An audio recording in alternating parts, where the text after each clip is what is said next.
Hello, Israel. I come to you today with a single message. You are not alone. You are not alone. As long as the United States stands, and we will stand forever, we, we will not let you ever be alone. Most importantly, I know the recent terrorist assault on the people of this nation of Israel left a deep, deep wound. More than 1,300 innocent Israelis killed, including at least 31 American citizens, by the terrorist group Hamas. Hundreds and hundreds of young people at a music festival that was for peace, gunned down as they ran for their lives. Scores of innocent infants to elderly grandparents, Israelis and Americans taken hostage, children slaughtered, babies slaughtered, entire families massacred, rape, beheadings, bodies burned alive. Hamas committed atrocities that recall the worst ravages of ISIS, unleashing pure adulterated evil upon the world. There is no rationalizing it, no excusing it, period. The brutality we saw would have cut deep anywhere in the world, but it cuts deeper in Israel. October 7th, which was a sacred Jewish holiday, became the deadliest day for the Jewish people since the Holocaust. It has also brought to the surface painful memories and scars left by a millennia of anti Semitism and the genocide of the Jewish people. The world watched. Then it knew, and the world did nothing. We will not stand by and do nothing again. Not today, not tomorrow, not ever. To those who are living in limbo, waiting desperately to learn the fate of loved ones, especially to the families of the hostages, you are not alone. We're working with partners throughout the region, pursuing every avenue to bring home those who are being held captive by Hamas. I cannot speak about it publicly, about all the details, but let me assure you, as the American president, there is no higher priority than the release and safe return of all these hostages. To those who are grieving, a child, a parent, a spouse, a sibling, a friend, I know you feel like there's a black hole in the middle of your chest. You feel like you're being sucked into it. The survivor's remorse, the anger, the questions of faith in our soul, starting at that empty chair, the first Sabbath without them. They are the everyday things, the small things that you'll miss the most. The scent when you open up the closet door, the morning coffee you shared together, the Ben in his smile, the perfect pitch of her laugh, the giggle of your little boy, the baby for those who have lost loved ones. This is what I want you to know. They'll never be truly gone. There's something that's never fully lost: your love for them and their love for you. And I promise you, you'll be walking along some days and say, what would she or he want me to do? You'll smile when you pass a place that reminds you of them. That's when you know a smile comes to your lips. Before a tear to your eye, that's when you know you're going to fully make it. That's what I'll give you for the fortitude to find a light in the darkest hours when terrorists believe they could bring you down, bend your will, break your resolve, but they never did, and they never will. Instead, we saw incredible stories of heroism and courage, of Israelis taking care of one another, neighbors forming watch groups to protect their kibbutz, opening their homes to shelter survivors, retired soldiers returning to the danger once again, civilian medics flying across rescue missions, and off-duty medics at the musical festival caring for the wounded. Before becoming a victim, themselves, volunteers retrieving bodies of the dead so families could bury their loved ones in accordance with the Jewish tradition. Reservists leaving behind their families, their honeymoons, their studies abroad without hesitation, and so much more. The state of Israel was born to be a safe place for the Jewish people of the world. That's why it was born. I have long said that if Israel did not exist, we would not have to invent it. We would have to invent it, actually. And while it may not feel that way today, Israel must again be a safe place for the Jewish people. And I promise you, we're going to do everything in our power to make sure that that will be. 75 years ago, just 11 minutes after its founding, President Harry S. Truman and the United States of America became the first nation to recognize Israel. We have stood by your side ever since, and we're going to stand by your side now. My administration has been in close touch with your leadership from the very first moments of this attack, and we're going to make sure you have what you need to protect your people, to defend your nation for decades. We've ensured Israel's qualitative military edge, and later this week, I'm going to ask the United States Congress for an unprecedented support package for Israel's defense. We are going to keep Iron Dome fully supplied so it can continue standing sentinel over Israeli skies, saving Israeli lives.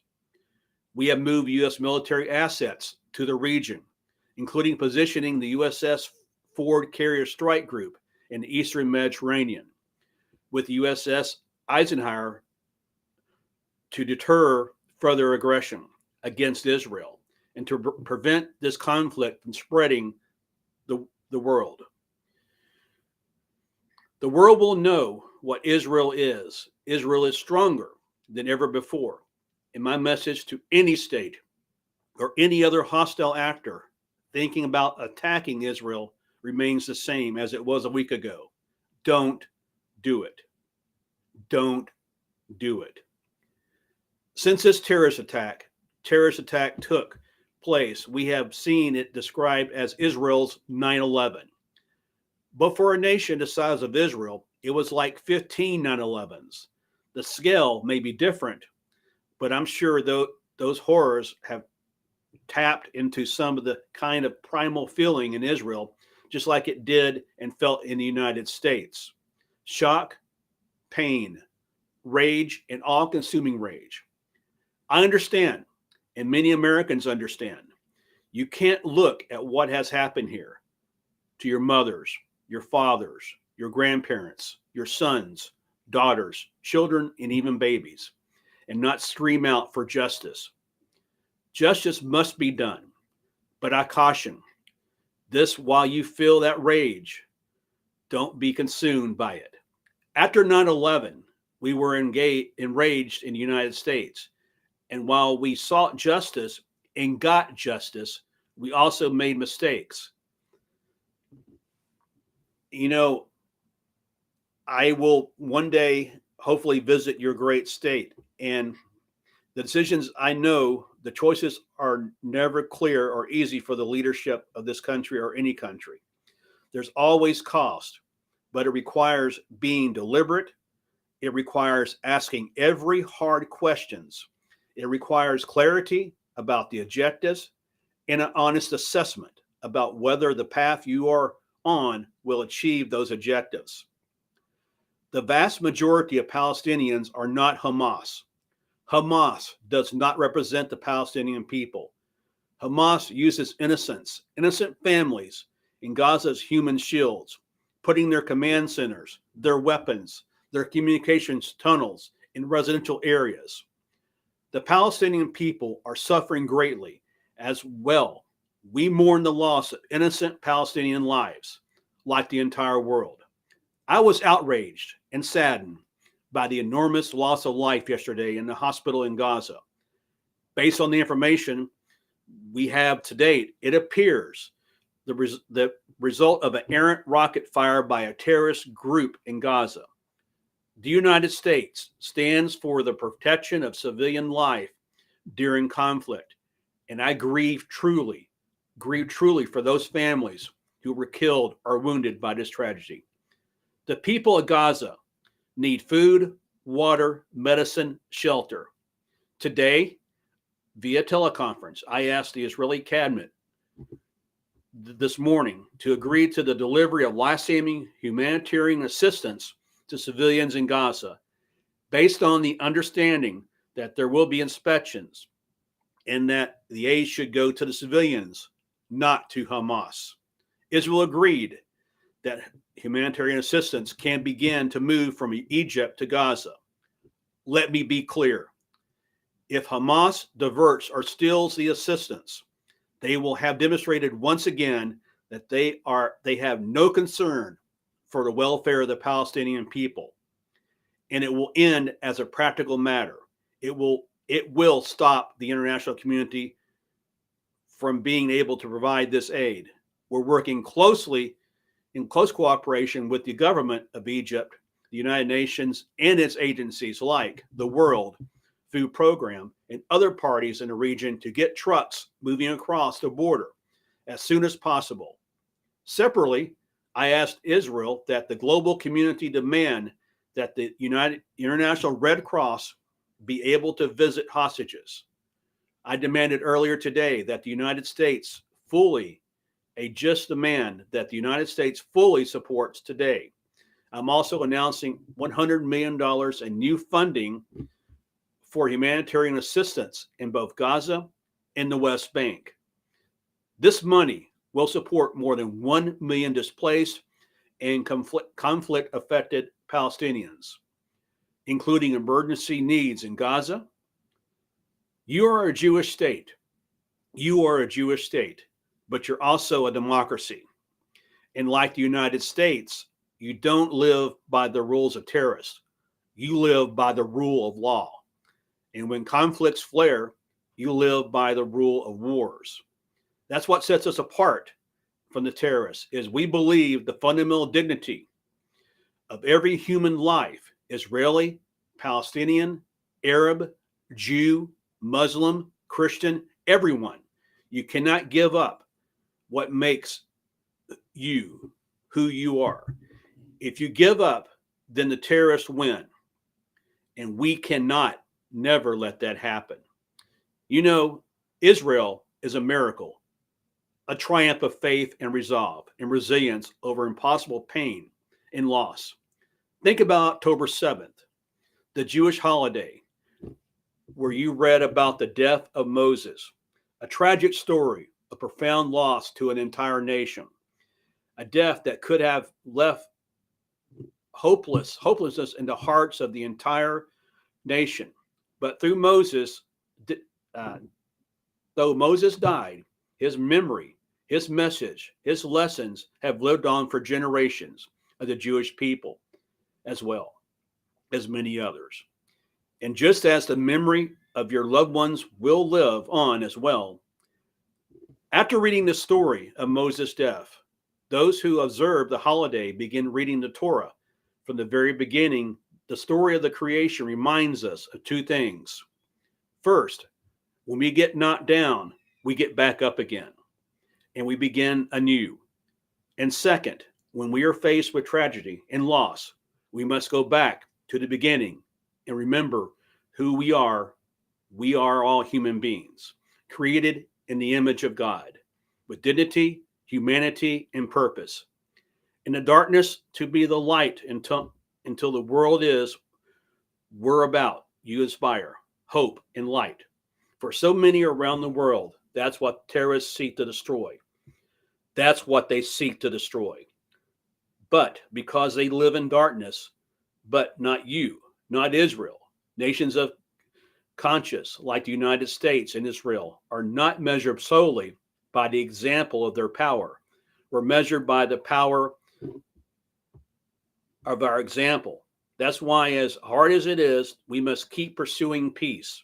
We must keep pursuing a path so that Israel and the Palestinian people can both live safely in security, dignity, and in peace.